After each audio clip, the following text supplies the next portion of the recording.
Hi, today I'm going to show you what I do to fatten up my basses, get them cleaner and cutting through the mix a bit better. I've got a tune I'm working on at the moment loaded up.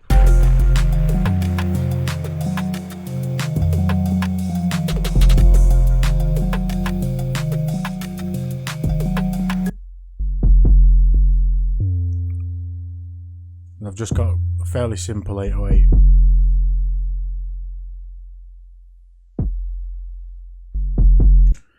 And a kick, as I showed in my last video with the way I do this is by getting the 808 with the kick. So the trigger is this kick channel here, and that triggers the 808, the gate, and in this 808 group.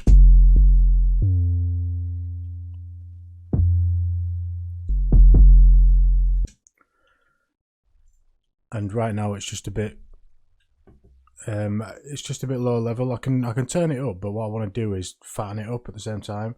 So rather than just turning up the volume, I'm going to use some techniques to fatten the actual bass up.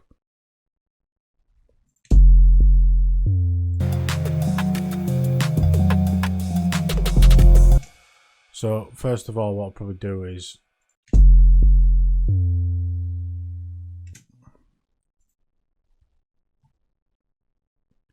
on the 808 group that I've made here, which contains the kick and the 808, I'm going to stick a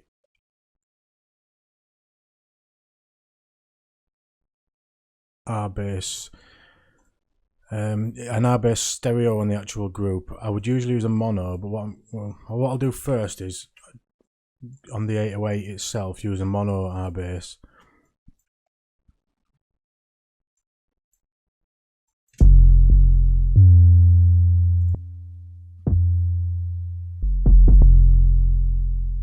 And then with this, what I'm going to do is, I think, what did I write this in? It's in F. So what I'll usually do is we'll open up a Pro Q2 and find out what sort of frequency the F is. So F1 is, we're looking at 43 Hertz.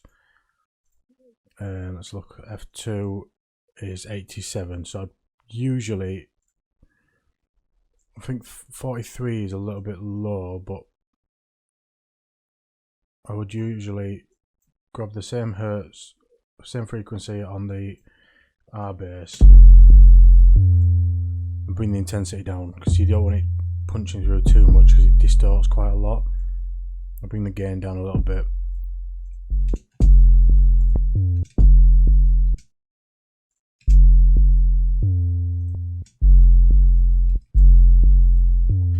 So I think 43 Hertz is a little bit low. I'm not going to change the key of the track, but what I'm going to do is I'm just going to boost a little bit higher. You don't have to have it bang on. As long as it sounds good, it's good. And when I'm mastering, I'll usually use RBass, an RBass stereo, to just beef up around the 60 Hertz a little bit. So what I could do is try that here.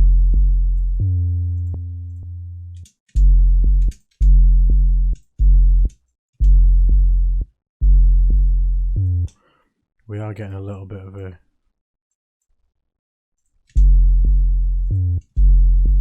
clip there. What I'm going to do on this Pro Q2 is just roll off the highs, because there's no real need for them.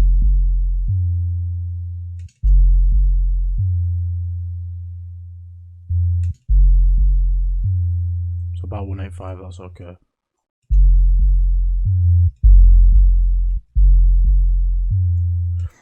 And you can add quite a lot of bass with RBass, but I don't like to add it all in one go. I feel like it makes a much better difference if you maybe add a couple of different VSTs.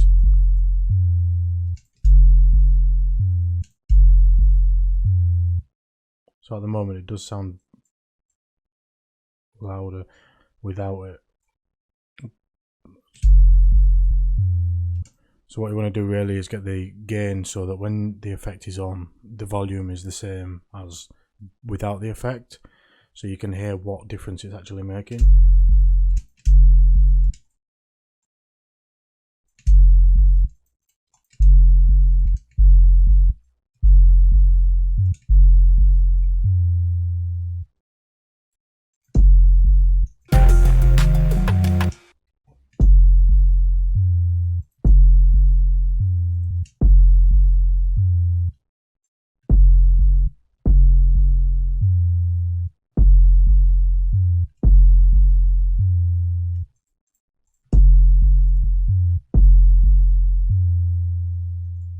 I'm going to leave it about there, and then on the actual 808 group that I've created, I'm going to bring in an RBass stereo. The reason I'm using a stereo now is because, from what I remember, I think I do want, yeah, I've not done much with the kick. I didn't want too much high. Maybe I've rolled off a bit too much. It's quite a, there's not a lot of highs in the kick as it is, but I've just rolled off a little bit of unnecessary frequencies. I've rolled off quite a lot of the lows because the kick is triggering the 808, so there's not really any need for much low frequency from the kick. I just sort of want that mid low punch to add to the 808.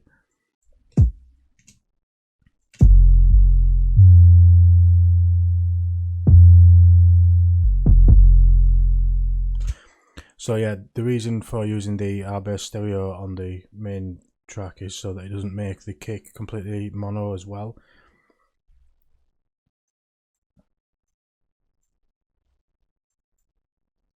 I will later make many, usually below maybe 250 mono anyway, when in the mastering stage.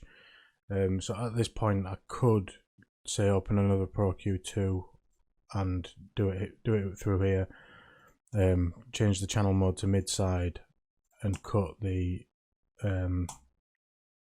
low frequencies out of the sides.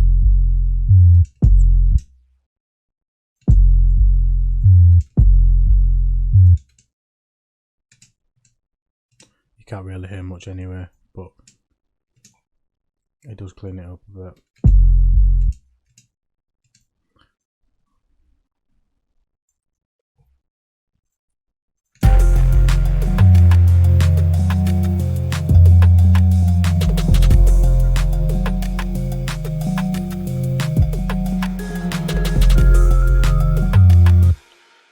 With the RBass, I'm going to do the same again. This time, I'm going to go for about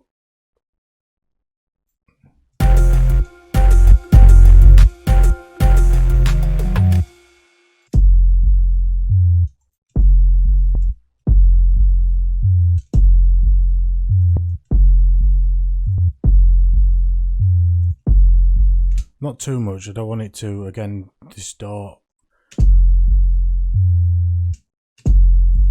I think that kick might be able to come down a little bit. What I am doing is, which I didn't show in my last video, I'm ducking the 808 out of the way of the kick after the kick has triggered it, so that there isn't too much build up on them kicks. Only very slightly. I'm using the Live 8 compressor, so it's much better for sidechaining than the newer ones. I feel like it's a lot less buggy and clicky.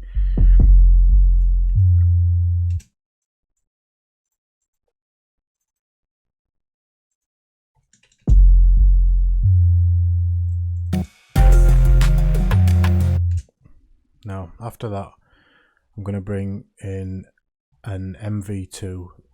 RBass and MV2 are both Waves plugins, really good plugins.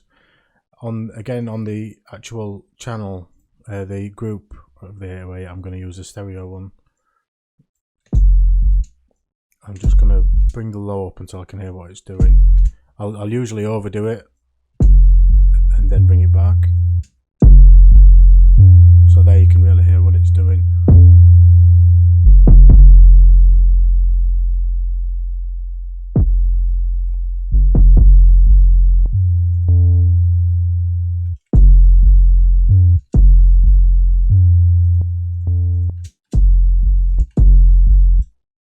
So it's distorting a little bit there.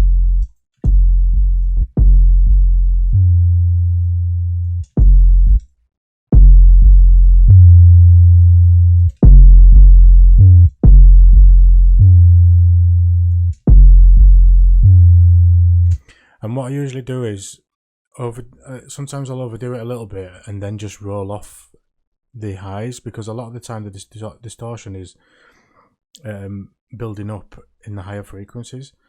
It's not always the case, but I'll see if it works in this instance. So if I roll off the highs again,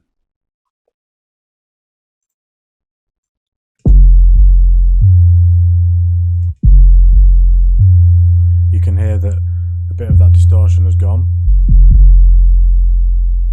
We've got quite a nice rumbly 808. I won't be able to do that on this actual group channel because I do still want some of the highs from the kick. So what I'll do is take off, I'll leave it like that. Take off the MV2 on the group and bring a mono MV2 onto the actual 808.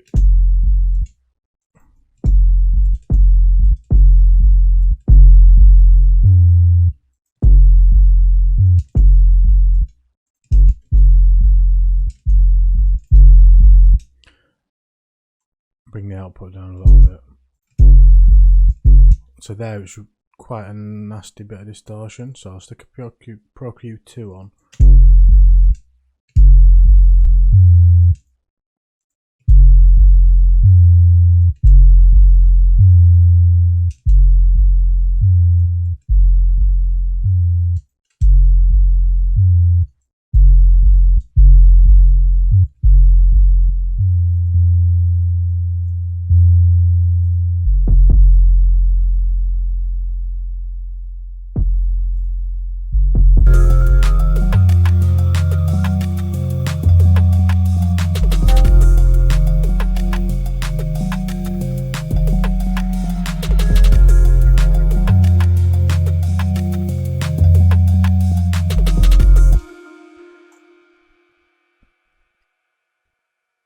On the actual group, I'm going to try sticking a Fab Filter Saturn, and this varies, but I'll usually go to saturation, basic saturator, and I'll just change the type over here to something like either a clean tube or clean tape on both.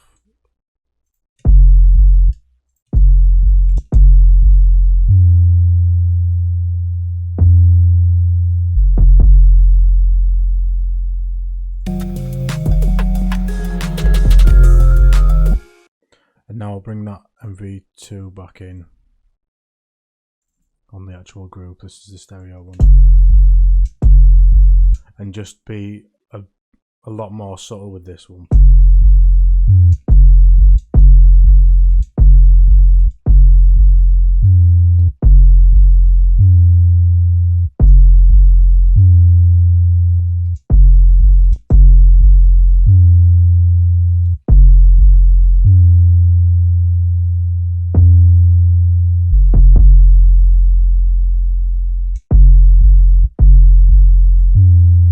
See, that kick can come down quite a bit more.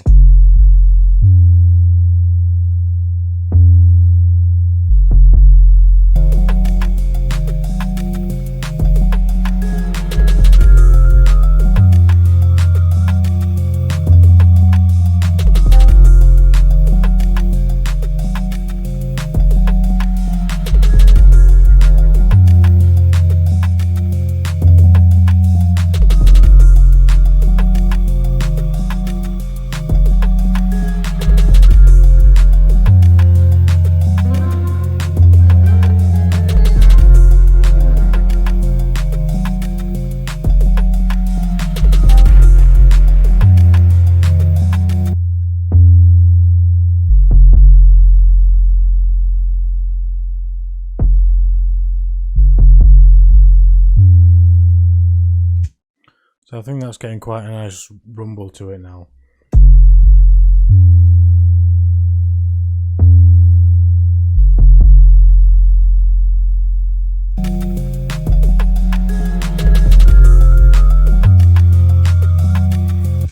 The hard thing with something that you want sounding kind of clean like an 808 bass is just keeping it from distorting. When you're working on other genres or just another bass, maybe if you want a bit more of a distorted bass, you can be a bit more creative with it and use a bit more distortion, different effects. Like Trash2 is great for fattening up basses, but I wouldn't always use it on something this clean because I feel like it will distort it a little bit too much. Well, I can try it out I'll try it out on the group channel here.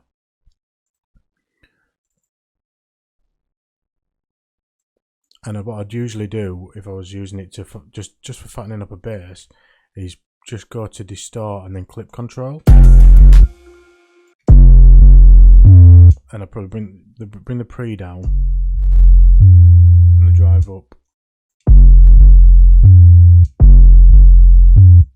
and it's not actually too bad. See, the more pre you've got, the more distorted it is when you're using clip control.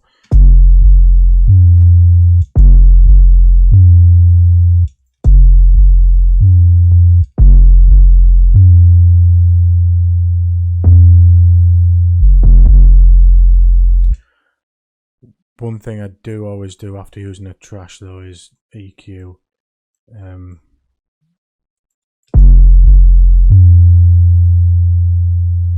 Because it is known to introduce quite a lot of unwanted frequencies. I've used it on, when I'm using it on percussion and stuff, just to give it a bit more of just to fatten the percussion up a little bit. It often introduces a lot of unwanted low end. In this case, we are fattening up the low end, so I'm not going to cut any low end out, but there is some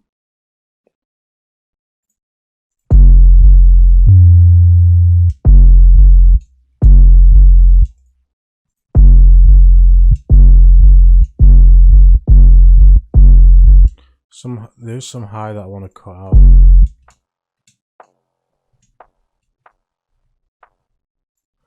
Although again, the high frequencies that I'm wanting to cut out are actually on the 808 itself and not the kick. So I'm still wanting the kick to stay as it is. So what I'm going to do is delete the Trash2 off the group and go bring it back onto the 808.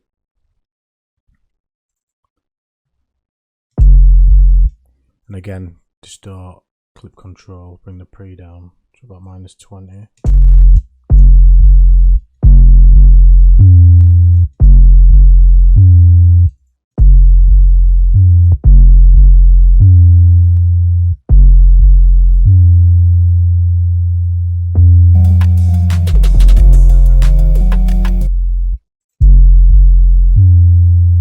And it's not that bad with the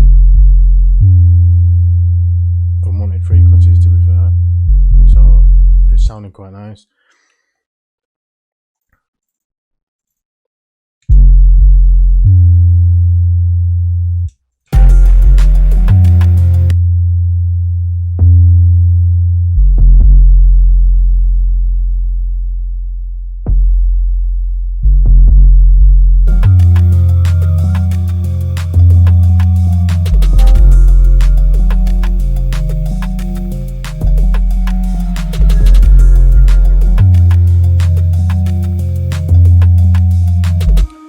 And then on the actual group, just to sort of finish that off for now, what I'll do is put an R compressor on it, a stereo R compressor.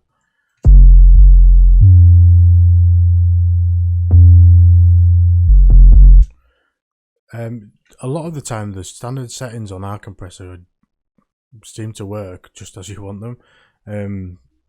For basses anyway, when I'm using basses, and I don't overuse the R compressor anyway, so I'll probably put maybe for a bass 3:4 ratio.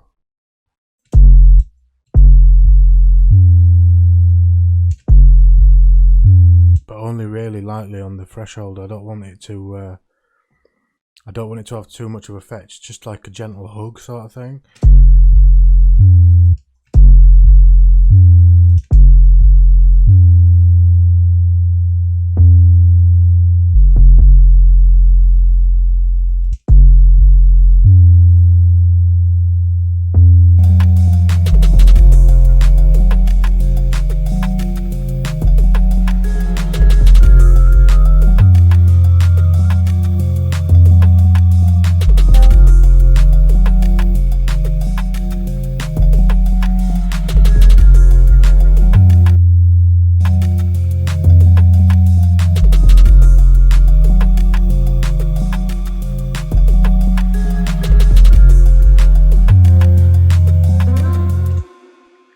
Yeah, and that's about it.